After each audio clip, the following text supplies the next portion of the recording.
Nowadays, I've been using this technique that I've devised to get a clean tie on when I'm sewing or when I'm embroidering, because I do a lot of quilting type designs that have to look really nice at the beginning and at the end. But the beginning is crucial, and it's sometimes hard to get a clean tie on both the top and the bottom. What I do in a nutshell is I do needle down, needle up, pull up the bobbin thread, do needle down, and then pull the top thread out about an inch until it stops, which is about an inch. And then I just keep my finger on the threads and allow it to start sewing or embroidering. This makes a really nice clean tie-on, and I've done this on my vintage Singer sewing machines, on my Janome MC 4900 sewing machine, and on my brother SC 600 sewing machine, and on my Janome MB4 embroidery machine. So this is basically how I do it. So here I'm on my brother SC600, and I have my design pulled up, and I'm going to go right into the embroidery screen. So most embroidery machines have this type of layout. So I'm going to hit Edit End. I'm going to go into embroidery. I'm going to go into my stitches reverse forward feature, and I'm going to go to the first stitch of the design. Now you'll notice there's two objects here, two colors. The first one is the crosshair, so I'm going to fast forward to the design, which is the purple one, but I'll do it in this window.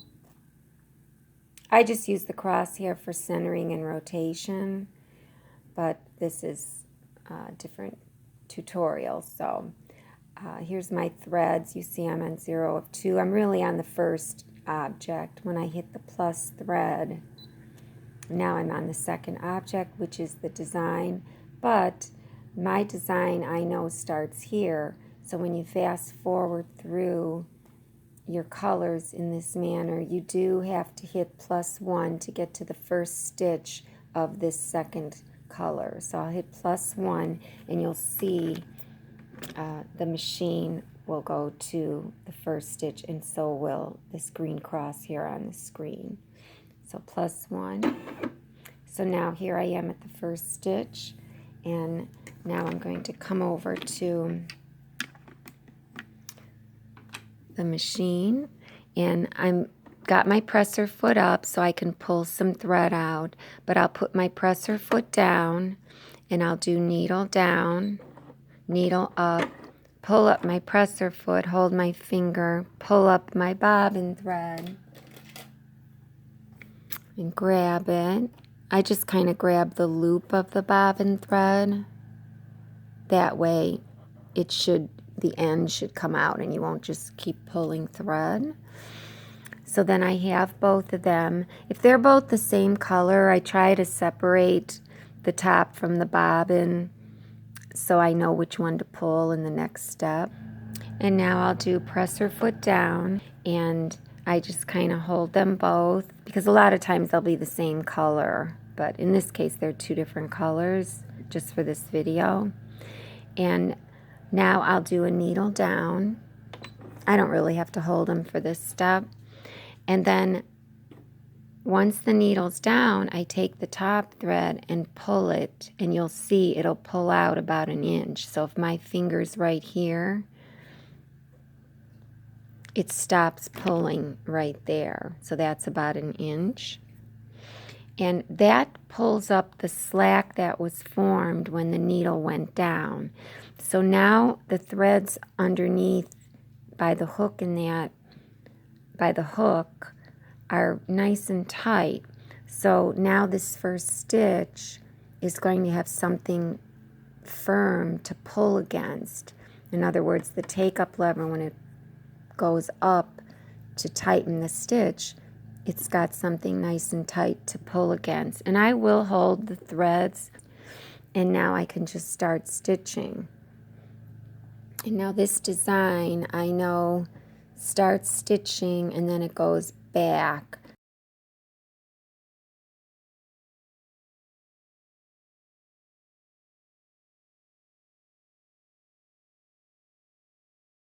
So I'm going to make sure I hold my threads off to the side because you don't want it to stitch over this, because then you will have a loop because it'll pull it in, it could split the threads and so on.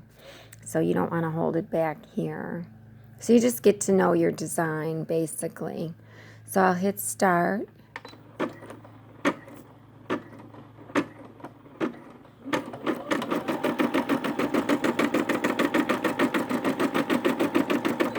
And I stop it because it's going to come around and go over this thread. So at this point I can just pull it back around and just lay it over here because I know my design's not going to stitch anymore over here. So I just leave the threads there. Maybe diagonally so I don't get the threads caught in this arm. And then that's it. And then you just keep sewing.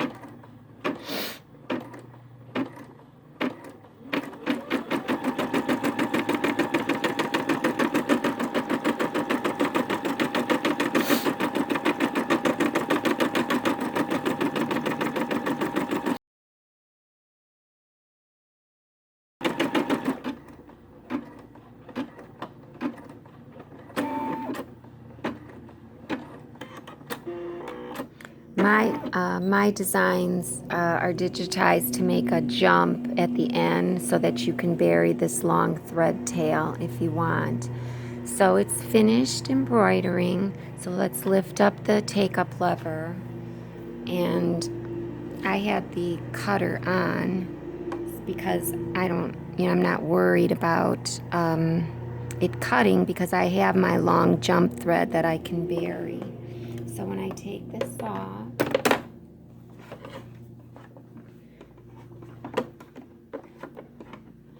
and so I can bury this thread, and then this you can kind of pull on it, but what I've noticed with the Brother SE600, since it's a beginner machine, it makes a tie on as well, a tie off. It makes an additional tie on and it makes an additional tie off because they don't want your stuff to unravel.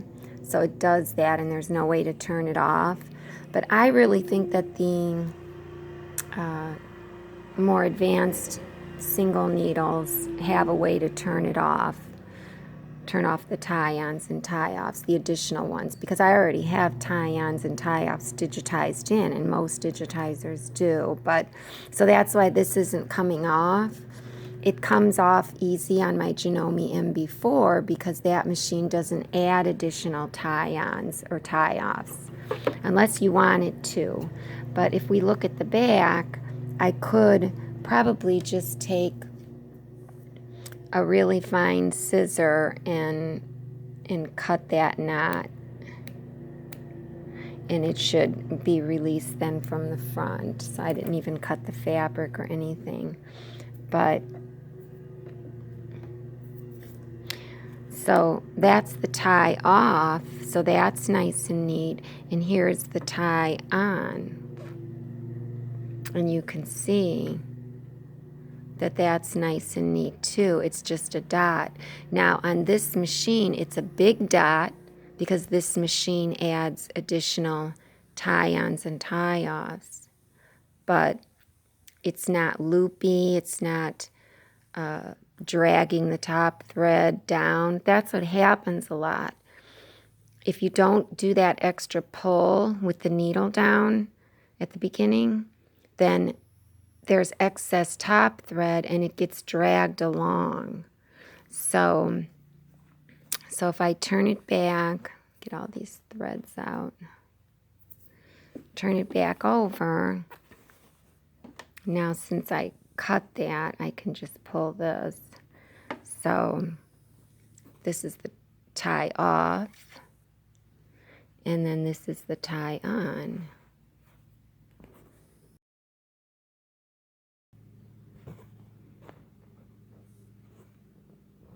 And so I would just make my single knot and bury these threads. So, and this is quilting thread. So I have quilting thread on both the top and the bottom. One thing I wanted to point out, I was talking about holding the threads when you're embroidering and making sure that you understand the path of your design when it starts to sew.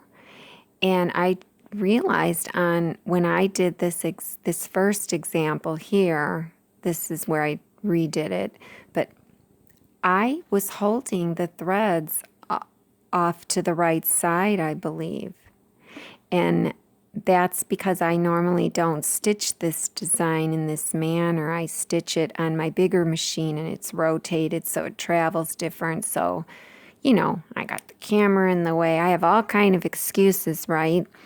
But what I did was I held it off to this side, which was the direction the stitch was going. It started here and was traveling right.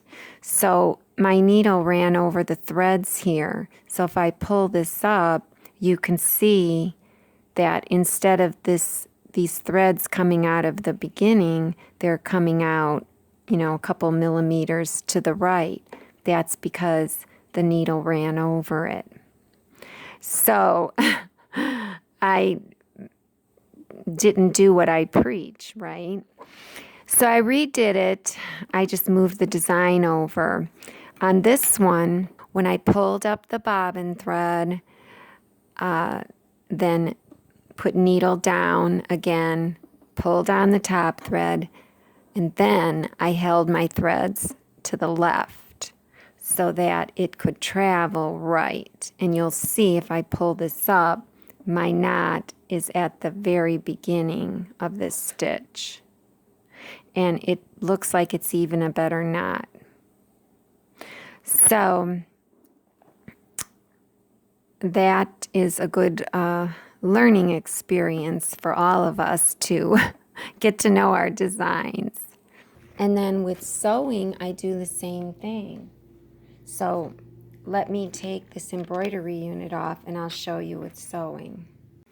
So on the sewing machine, if I were to just put the fabric in and leave the machine at its defaults, in other words, I just cut my thread and I have a short little piece of thread here. I think I pulled it out a little bit. But and the bobbin is cut, if I were to just place my fabric underneath, say did a needle down and did 2 stitches forward and 2 stitches back, and then stitched forward and just cut my thread. And then if I look at the beginning, it looks good there. And if you look at the back, it's slightly, you know, I've got that first beginning loop of top thread because I wasn't holding the threads or anything. And yes, in this case, I could take that loop and pull on it because I only went 2 stitches. Now that second one, it looks a little loopy. It's not bad, but now my threads are in 2 different, they're coming out of 2 different spots and so on, but it's fairly clean. But if I were to pull out some top thread,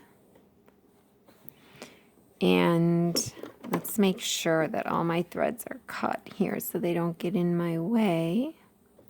So if I were to pull out some top thread, put my presser foot down, decide where I want to start sewing. Needle down, needle up, presser foot up, pull on the top thread to pull up my bobbin thread, bring it back, grab the bobbin thread,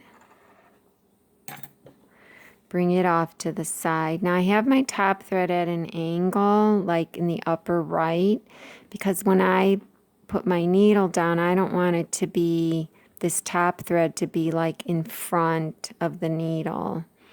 So I have it kind of at an angle. So I'll put my presser foot down and I'll look for that hole where, you know, the bobbin thread is coming out of. And I'm going to kind of make that hole be in the corner of this area of my foot, because as I dial my hand wheel and the needle goes down, I want to make sure my needle goes down in that same hole because I'm trying to make this clean. So, and as the needle goes down, I do want to make sure that it doesn't catch this top thread. So I think I'm pretty much in the right vicinity where now if I press needle down, the needle's just going to go down in that hole. And I can keep going down to make sure, and then maybe lift. And so now I think I'm pretty much in the right spot for me to press needle down. But I still don't want that loop of thread to be caught by the needle. So I am going to just kind of pull on it a little. And now I'll go needle down.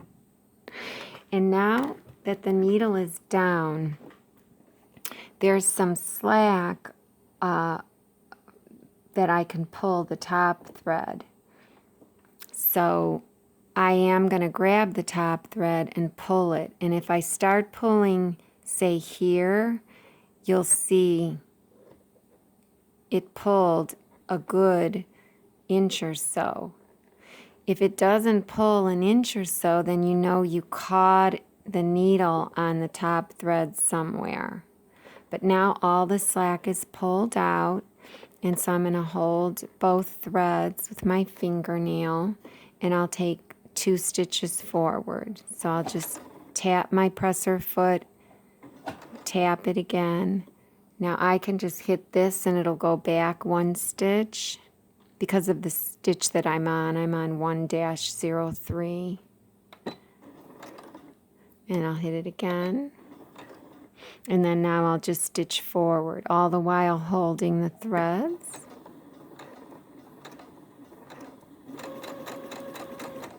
Whoops, I didn't have to hold the threads once it started going forward, maybe a stitch or 2, just so you know.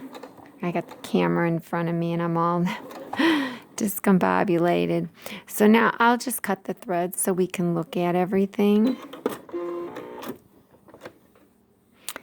So there's my front, and then now we'll look at the back. And there's my back. And it's a lot cleaner. And that's because by me pulling that top thread and making everything nice and firm, when the machine took its stitch and this take-up lever here, you can't see it, but when the take-up lever pulls up on to tighten the stitch, it had something firm to pull against because I pulled out that top thread and held it with my finger. So now the stitches are nice and clean at the beginning. Sometimes if I just let the machine do it by its default, it makes loops back here. Sometimes I get lucky and sometimes I don't. So it's better to just pull it and hold it. So I'll do it one more time real fast. So we'll pull out some thread since we just cut it short with the presser foot up. Pull out some top thread. Okay. line it up, and we'll go needle down, needle up, presser foot up, pull up our bobbin thread, tuck that under again, grab the bobbin thread, and I'll try to put this down so that I could see where the bobbin thread came out of, and I kind of move the place where the bobbin thread came out of, I move it so that it's like more forward, because as I dial my needle down, it's going to travel forward, and I want it to fall right in that spot. And again, I want to make sure my top thread isn't in the way, doesn't make a loop around the front of my needle. I just want to make sure it's off and out of the way. And now I'll just do needle down, and then since the needle is down, I'll pull on my top thread until it stops about an inch. I'll grab both of them and do 2 stitches, 1, 2, and then back, back, and then I'll just stitch forward.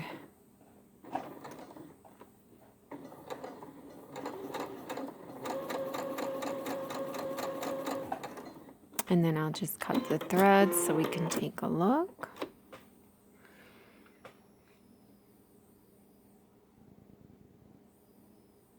Okay, and there it is. The front.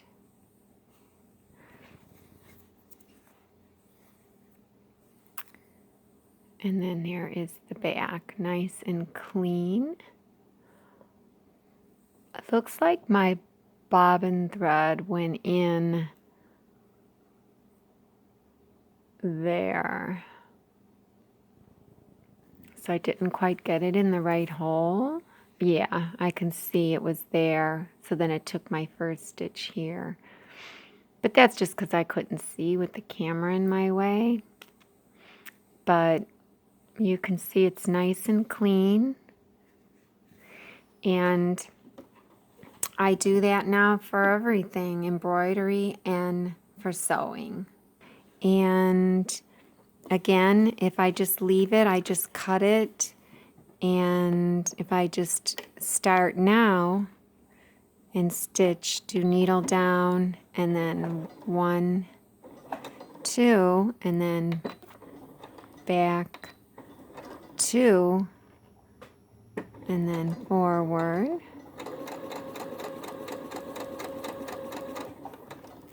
Cut it. And if I look at that, okay, you can see my front. And then let's look at the back. And we have a bunch of loops. And that's because the take-up lever had nothing to pull against. So since I only did 2 stitches forward and back, then yes, I can stick my tweezers in those loops probably. Sometimes you can't pull them out. But then you're basically pulling out the knots that you put in there. And sometimes you can't pull out the loops because the needle punctured one of the loops, you know, in between the actual thread itself, and split the thread, and then you can't even pull on the thread. That happens a lot, especially, you know, because you're running over. Sometimes you run over your thread. And that can happen if you run over your thread when you're holding the thread off to the side, if you hold it in front where the needle is going. And that can happen too with embroidery. You kind of want to know where your design is going to be traveling when it first starts stitching, so that you're holding your threads behind where it's going to travel.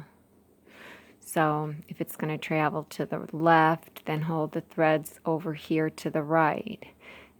If it's going to travel, upward, then hold the threads like off to the side over here, and so on. So I hope that was helpful. And if you have any questions, feel free to contact me on Facebook, Lisa We Quilt, or you can visit my website, wequiltstudio.com. Thanks a lot.